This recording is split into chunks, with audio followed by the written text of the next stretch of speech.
justru saya menganggap buku ini hanya sebatas pintu masuk atau jembatan. Saya sudah mengungkapkan beberapa isi dokumennya gitu. Di dalamnya kalau di sini ada jurusan komunikasi, silakan misal mau skripsi analisis framing media di saat 99 sampai 2001. Di situ kan disebut ada Surya Paloh dan Parni Hadi Republika. Silakan coba analisis framing, bandingkan dengan Kompas, bandingkan dengan Tempo. Di buku saya sih udah kelihatan sih.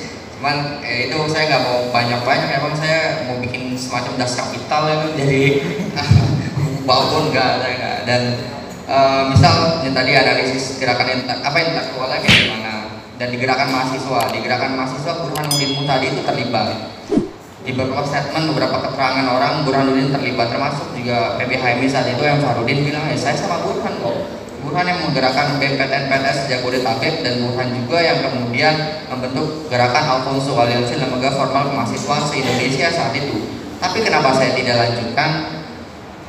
Karena saya harus menjaga objektivitas. Kalau saya wawancara yang anti Gus Dur, saya juga harus wawancara yang pro Gus Dur. Nah, berapa orang yang pro Gus Dur saya cukup kenal.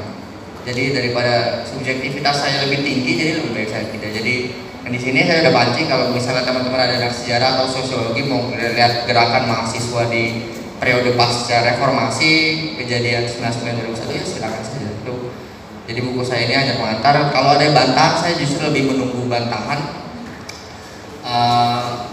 Kenapa? Karena ini adalah akademik, jadi lebih bagus buku dibalas buku, gagasan dibalas gagasan, bukan dengan pelarangan.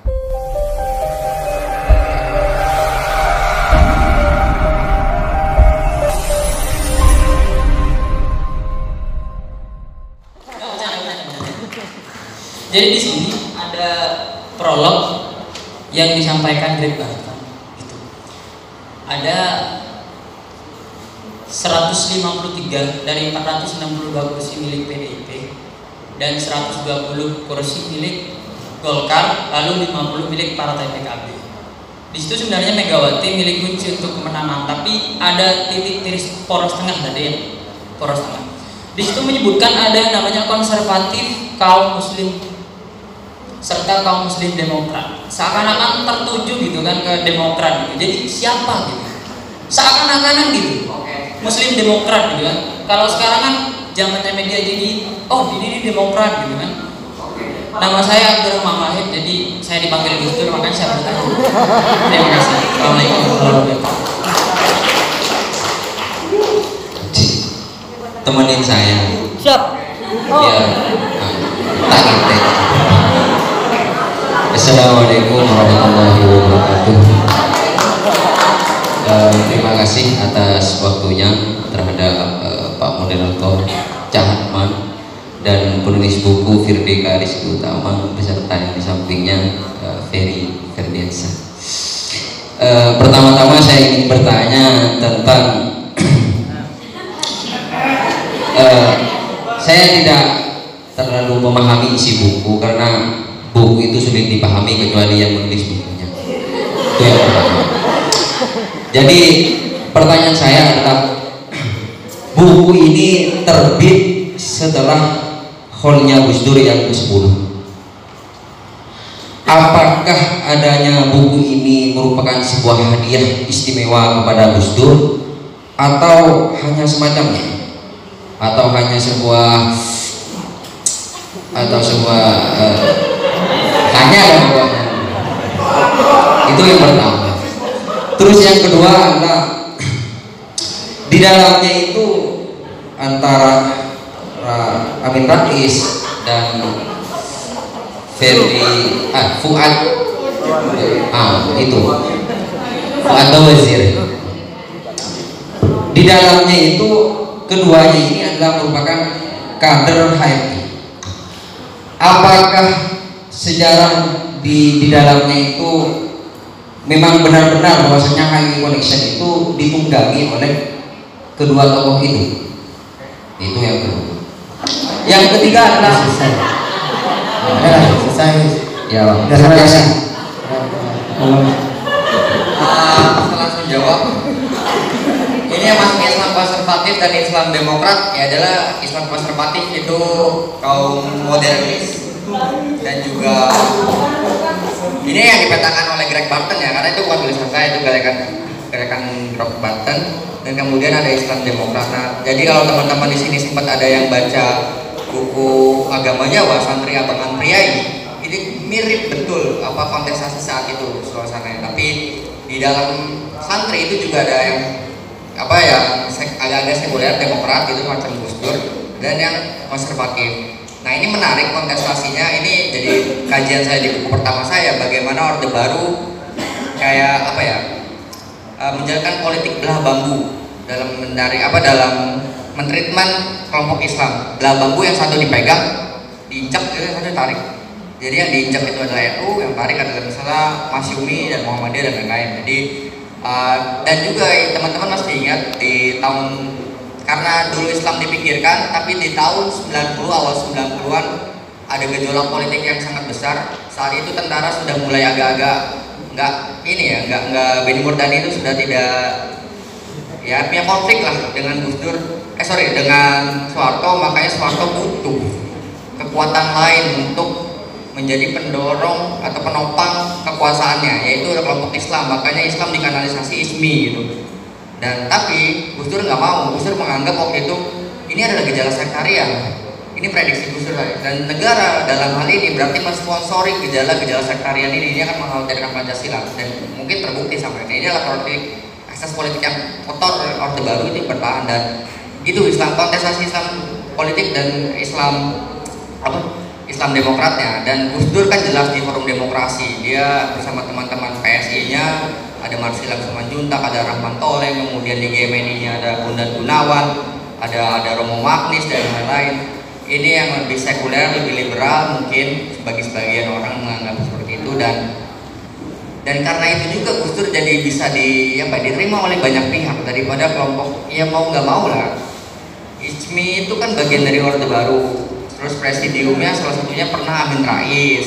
Kemudian di situ ada gejala di situ ada dituliskan ada kampanye hitam yang dilakukan oleh Amin Rais atau presidennya yang nggak boleh perempuan. Terus PDIP itu mayoritas Kristen saat itu kan sejarah sektarian. Dan tadi saya bilang mereka memilih Gus Dur karena Gus Dur bukan cuma diterima oleh berbagai pihak, melainkan juga bisa diatur. Tapi ternyata nggak bisa diatur.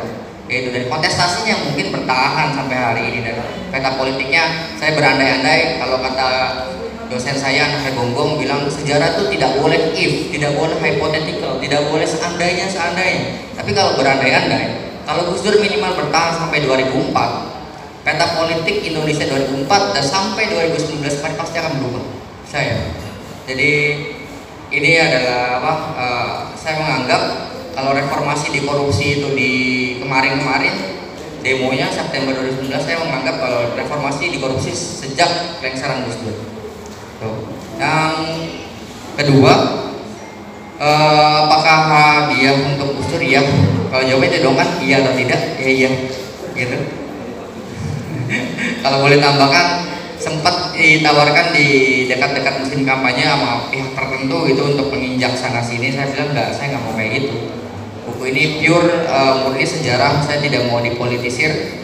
Dan juga buat apa mau menginjak sana sini? Dua-duanya sampai hari ini berkongsi kok. Dua-duanya ya dimanapun Indonesia presidennya, oligarknya masih mereka itu. Kalau bukan dia ya anaknya. Ginanjar Kartasasmita ya sekarang Agus Gumiwang, ya sama-sama aja. Yang kedua, terakhir, HMI Connection. Saya agak alergi bilang kata oknum. Oknum itu adalah bahasa yang diciptakan oleh Orde Baru untuk lepas dari tanggung jawab. Misal ada anggota TNI melakukan kekerasan itu, malak atau kepada warga, nanti disebutnya oknum. Itu anggota TNI, kenapa harus dibilang oknum? Ya disebut itu. Apalagi dalam hal ini adalah orang-orang besar HMI semua. Dan ini juga kata HMI Connection, bukan kata saya.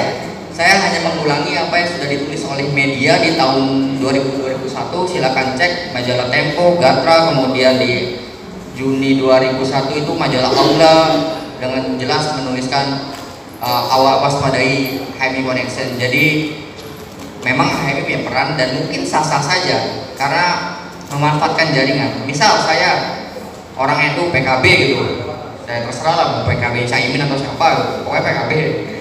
Ya misalnya Mas ini orang AMI ya di kelas saya, PMI ya di kelas saya kan memanfaatkan dia, tolong dong bantu kampanye ke sana ke sini. Itu dalam politik adalah lumrah dan wajar memanfaatkan jaringan, tapi masalah konteksnya saat itu yang dilawan adalah dia bersekutu dengan oligark. Dan ini juga yang saya masih ingat betul ada salah satu statementnya Fuad Bawazir, kedekatan saya dengan Amir Rais ya kami sama-sama HMI dan kami juga kuliah di Jogja atau apa gitu. Jadi kami punya kedekatan itu. Dan ya mereka ya orang-orangnya itu tidak bisa membantah dan memang ya udah itu. Dan HMI Connection memang ada, tapi bukan berarti HMI itu menjadi faktor utama penjatuhan Gus Dur, enggak. Karena tadi saya bilang di tentara Gus Dur punya manuver, kemudian di parlemen juga ada, di polisi ada, segala macam hal Gus Dur ini mau diotak-atik, karena saya yakin Gus Dur ingin memberikan sebuah legacy, sebuah peradaban politik yang tanpa kompromi, tanpa transaksional, dan politik tanpa beban. Menurut saya itu bisa dilaksanakan. Masalahnya ada kemauan atau tidak, dan kemudian ada keberanian atau tidak. Terima kasih.